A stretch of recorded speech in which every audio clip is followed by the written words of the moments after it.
যারা মারা যাব আমাদের মৃত্যুর 40 দিন পূর্বে আসমানে আপনার আমার নামটা লটকানো হয়। কে মারা যাবে? আল্লাহ তাআলা মালাকুল মউত বা আজরাইলকে সৃষ্টি করেছেন। হযরত ইসরাফিল আলাইহিস সালামের 1500 বছর পর, জিবরিল আলাইহিস সালামের 500 বছর পর তাকে আল্লাহ সৃষ্টি করেছেন। হাদিসে পড়েছি আজরাইলের 4টা মুখ। তিনি প্রথম আসমানে অবস্থান করেন। সামনে পেছনে ডানে বামে কয়টা মুখ?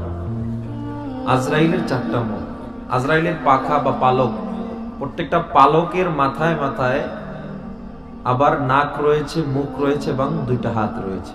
পৃথিবীতে আল্লাহ পাক রব্বুল আলামিন যত প্রাণী সৃষ্টি করেছেন, কীট পতঙ্গ, পশু পাখি, জিন, মানুষ, প্রত্যেকটা প্রাণী পৃথিবীতে যা সৃষ্টি হয়েছে এবং যা হবে, প্রত্যেকটা বাবদ আজরাইলের একটা পালক রয়েছে বা মুখ বা হাত রয়েছে।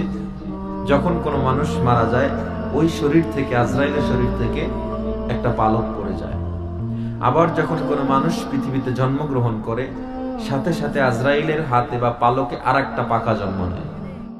রাসূল আকরাম সাল্লাল্লাহু আলাইহি ওয়াসাল্লাম মেরাজে যাওয়ার পথে জিবরিলের মাধ্যমে হযরত আজরাইল আলাইহিস সালামকে একটা সালাম দিলেন।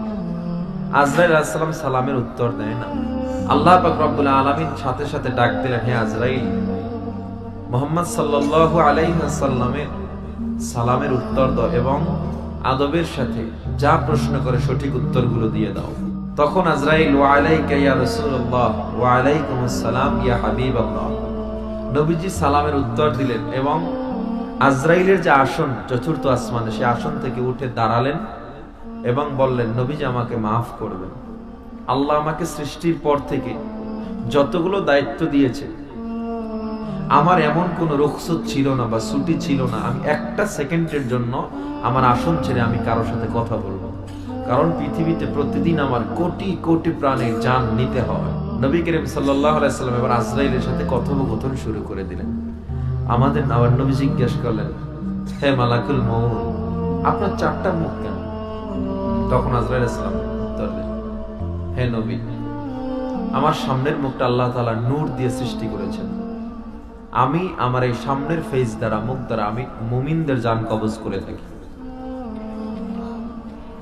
আমার ডান পার্শ্বে, আমার বাম পার্শ্বে এবং পিছনে আমার একটা মুখ আল্লাহ সৃষ্টি করেছেন আল্লাহর রাগ দিয়ে। এই রাগের যে মুখটা আল্লাহ সৃষ্টি করেছেন, এটা দিয়ে আমি মুনাফিকদের জান কবজ করি।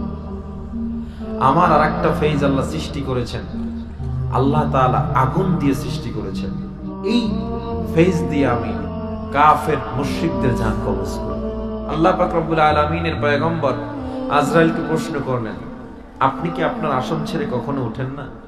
আজরাইল আলাইহিস সালাম বলে, হে নবী, আমি 3বার উঠেছিলাম আমার আসন ছেড়ে। আমার আসন ছাড়তে হয় না। একটা মানুষের সামনে ফলের কোনো প্লেট থাকলে যেমন তার উঠে উঠে ঘুরে ঘুরে খেতে হয় না, তেমনি ভাবে আমারও কোনো মানুষের জান কবজ করতে হলে আমার স্থান ত্যাগ করে তারপরে তার জান কবজ করতে হয় না। কারণ অন্য হাদিসে এসেছে, আজরাইলের এক হাত পূর্বে আর এক হাত পশ্চিমে, পৃথিবীর যত বড়, এক পাও দক্ষিণে আর এক পাও উত্তরে। আজরাইলের মাথায় যদি পৃথিবীর সব পানিগুলো ছেড়ে দেওয়া হয়, এক ফোঁটাও গড়াইয়ে নিচে পড়বে না। জোরে বলেন আল্লাহু আকবার। আল্লাহ নবী জিজ্ঞাসা করলেন, হে আজরাইল, আপনি এতগুলো পালক নিয়ে আপনি বসে আছেন, আপনি কোটি কোটি সহস্র কোটি আপনার হাতা, আপনার পালকে এত মুখ আল্লাহ সৃষ্টি করেছেন, এর কারণ কোথায়? তখন আজরাইল আলাইহিস সালাম বলেন, হে নবী, আমার ডান পার্শ্বেও ফেরেশতা রয়েছে, আমার বাম পার্শ্বেও আমার নিয়োজিত ফেরেশতা। আমার সামনে একটা গাছ দেখতে পাচ্ছেন, এই গাছে আল্লাহ পাতা সৃষ্টি করেছেন, আপনি দেখতে পাচ্ছেন। এই প্রত্যেকটা পাতায় পৃথিবীর প্রত্যেকটা সৃষ্টি জীবের নাম লেখা রয়েছে।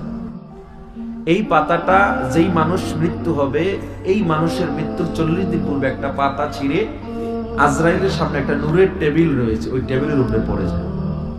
40 দিন পূর্বে যখন পাতাটা সামনে পড়ে, আজরাইল আলাইহিস সালাম তার ডায়েরি খুলেন এবং সেখানে কোথায় মৃত্যু, কোন সেকেন্ডে, কোন এলাকায় সে মোটরসাইকেল অ্যাক্সিডেন্ট হয়ে মরবে নাকি হার্ট অ্যাটাক করে মারা যাবে, প্রত্যেকটা জিনিস আজরাইলের ডায়েরিতে আল্লাহ লিপিবদ্ধ করে রেখেছেন। আজরাইল সেখান থেকে পৃষ্ঠাটা ছিঁড়ে মৃত্যু বলে ঘোষণা দিয়ে আসমানে লটকায় রাখে। 40 দিন পূর্বে। 40 দিন হওয়ার 1 সেকেন্ড আগেও না পরেও না, আপনার মৃত্যুর এক্সাক্ট টাইমে আজরাইল হাজির হয়ে যাবে এবং আপনার রুহটা কবজ করে ফেলবে।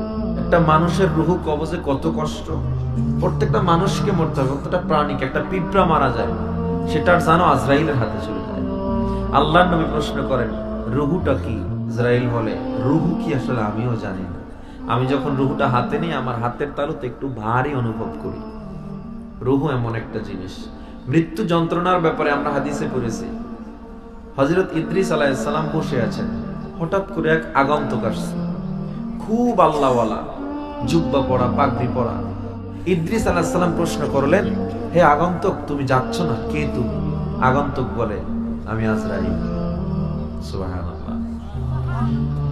আজরাইল, ইদ্রিস আলাইহিস সালাম অবাক হয়ে গেছে। আজরাইল, তোমার তো কাজ জান কবজ করা, তুমি কি আমার জান কবজ করবে? আজরাইল বলে, আল্লাহর পক্ষ থেকে এখনো অনুমতি আসেনি আপনার জান কবজ করার, আমি শুধুমাত্র আপনার সাথেই আছি। তখন ইদ্রিস আলাইহিস সালাম বলে, আমার জানটা একটু কবজ করো, আমি একটু দেখতে চাই জান কবজে আসলে কতটা কষ্ট হয়। তখন ইদ্রিস আলাইহিস সালাম বলেন, আল্লাহর অনুমতি ছাড়া আমি কেন জান কবজ করতে পারি না। ইদ্রিস আলাইহিস সালাম বলেন, আল্লাহর থেকে অনুমতি নেন। আল্লাহর থেকে অনুমতি নিয়ে ইদ্রিস আলাইহিস সালামের জান কবজ করলেন।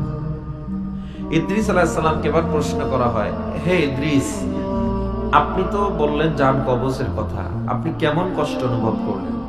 ইদ্রিস আলাইহিস সালাম বলেন, একটা জ্যান্ত মানুষের চামড়া খুললে যতটা কষ্ট পাবে, প্রত্যেকটা চামড়ার পাট খুলে ছিঁড়ে ফেললে যেমন কষ্ট পাবে, আমি তেমন পরিমাণ কষ্ট অনুভব করেছি।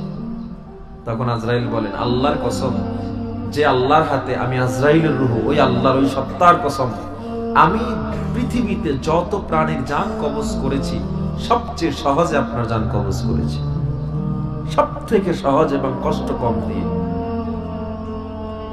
ইদ্রিস আলাইহিস সালাম বলে, আমার একটু জান্নাত জাহান্নাম দেখাও না। তো জাহান্নাম দেখাইছে, জান্নাত দেখাইতে গেছে। ইদ্রিস আলাইহিস সালামের লোভে আর মানে না, একটু ভিতরে ঢুকবে, আমাকে একটু ভিতরে যেতে দেন। আজরাইল আলাইহিস সালাম বলে, আল্লাহর অনুমতি ছাড়া আমি এটা করতে পারি না। হ্যাঁ, আল্লাহর কাছে আমি অনুমতি নেই, এরপর আপনাকে ঢুকতে দিব। তো আল্লাহর কাছে অনুমতি নিলেন, এই শর্ত সাপেক্ষে ইদ্রিস আলাইহিস সালামকেও শর্ত দিলেন যে আপনি ঢুকে আবার বের হয়ে যাবেন, এই শর্তে যদি যান তাহলে আপনাকে যেতে দিতে পারি। ইদ্রিস আলাইহিস সালাম শর্ত মেনে বললেন, ঠিক আছে, আমাকে ভিতরে ঢুকতে দাও, আমি আবার বের হয়ে আসি। নবীদের ওয়াদা সত্য। ইদ্রিস আলাইহিস সালাম জান্নাতের ভিতরে ঢুকলেন, ঢুকে জান্নাতের অপরূপ সৌন্দর্য দেখে পাগলের মতো হয়ে গেছে। এখন ওয়াদাও দেওয়া, বের হতে হবে। কি করছে? দৌড়ে বাইরে আবার ঢুকে গেছে। সুবহানাল্লাহ। আজরাইল আলাইহিস সালাম বলে, কি খবর, আপনি বাইরে আবার ঢুকে গেলেন? আমার ওয়াদা ছিল বাইরেছি তো, আবার ঢুকে গেছে। আল্লাহ তাআলার কাছে আজরাইল আলাইহিস সালাম বিচার দিছে, আল্লাহ আপনার নবী কি শুরু করছে দেখেন। আল্লাহ বলে, জিবরিল, আজরাইল, আমি ইদ্রিসের ব্যাপারে অনেক আগ থেকে এরকমটাই লিখে রেখেছি, ওকে আর বের করতে হবে না, ইদ্রিস এখানেই এখন থেকে যাবে। সুবহানাল্লাহ। প্রত্যেকটা প্রাণীকে মৃত্যুর স্বাদ আস্বাদন করতে হবে। কে আছে মৃত্যু বরণ করবে না? একজন গ্যারান্টি দিয়ে বলতে পারবেন যে হুজুর মৃত্যুবরণ না, যে আমি আর 1 সপ্তাহ বেঁচে থাকবো, এরকম একজন যদি বলতে পারেন? একজন আছেন? আল্লাহ। এজন্য আল্লাহ পাক রব্বুল আলামিন বলেন, কুল্লু নাফসিন যায়িকাতুল মাউত।